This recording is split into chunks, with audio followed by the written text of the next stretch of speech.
All right, so we have some real estate drama brewing for you this morning.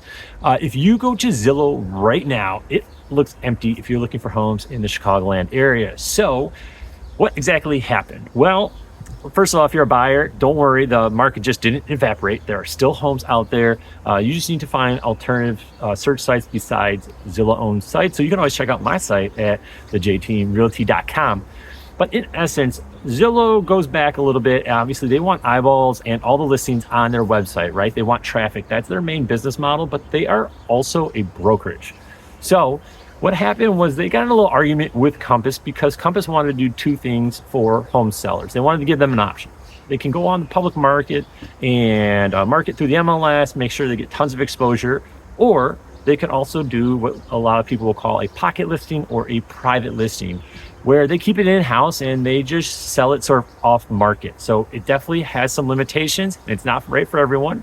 And we're not going to discuss that here today, but reach out if you want more on that. But what happened was Zillow's like, no. You need to share all your listings. And if you do put a pocket listing and start marketing it before entering it into the MLS, we're going to block it and not show it at all. So the dilemma came in with the fact that now they're in an argument over this, and Zillow wants to block listings from coming on a line, but also they're a brokerage. And here in Chicago, we belong to the MLS MRED, Midwest Real Estate Exchange or Data Exchange.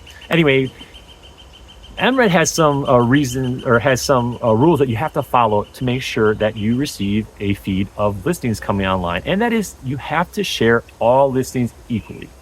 So what happened was when Zillow decided to limit certain listings from being on their website because they were private, well, guess what? Now you're picking and choosing and you're not displaying all listings. So MRED said, hey, listen, you need to correct this and you have 2 weeks to do so. So Zillow decided to do something a little bit different. Instead of going compliant, they decided to file a lawsuit. Yeah, we're starting more fights. So now they are in a lawsuit between the two of MRED and Zillow. So last night was the end of that 2 week period, and now MRED has cut off that feed to all homes in the Chicagoland MLS to Zillow. So you're not going to see those.